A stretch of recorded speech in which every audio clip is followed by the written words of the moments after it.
Hey guys, and welcome to my book review for August.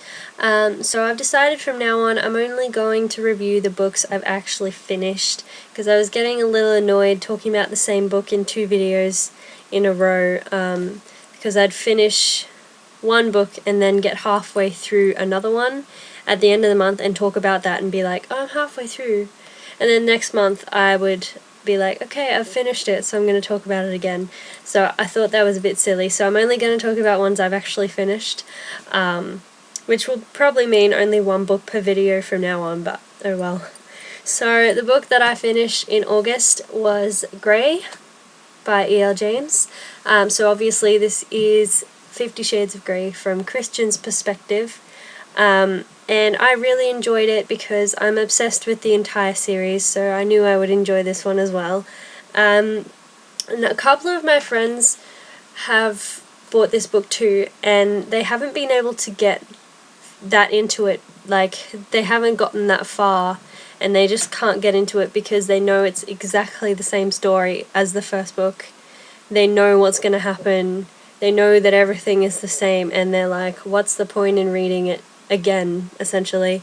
But I respectfully disagree because it's written, yes, even though all the events are exactly the same, you know what's going to happen because you've read the same story before, but it's from a different person's perspective. And it gives you a lot of insight into how Christian is feeling and thinking in all the situations. And there's also like a lot of description and detail of his dreams about his childhood, like his nightmares that he has, which I found really interesting. You got to find out a lot more about what exactly happened to him as a kid. And there were a lot of parts which were different to the first book, because the first book being from Anna's perspective, there were lots of like scenes where she was alone in her apartment, and just thinking about everything that was going on. So same thing happens here. There's lots of parts where Christian is alone, so you get to see what he was doing while Anna was somewhere else. You know, like when she was on holiday to see her mum, when she was drunk at the bar, like the very first night that Christian took her back to his place, you got to see what he was doing, how he was feeling, what he was thinking, what he was like, you know, how he was dealing with the whole situation.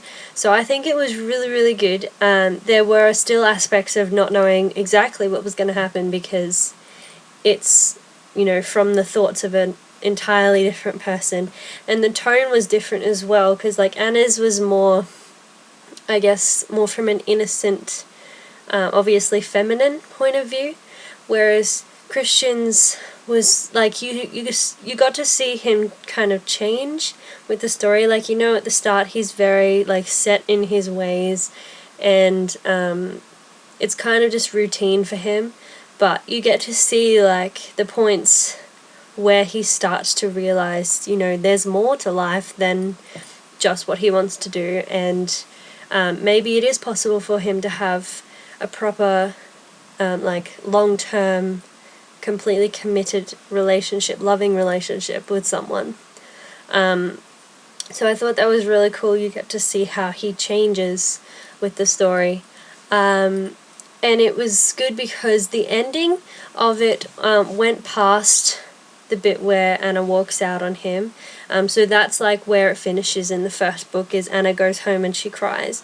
But this one like goes all the way up to the part in the second book where they're about to meet up again and go to Jose's photography display.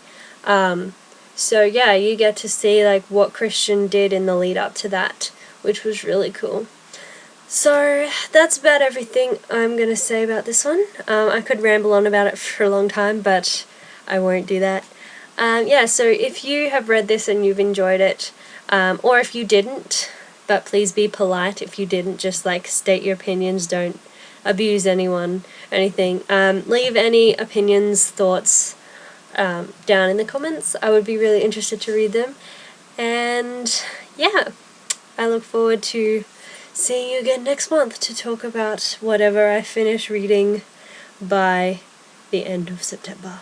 So I hope you have a great night day, wherever you are in the world, whatever time it is. And I will see you again soon. Bye!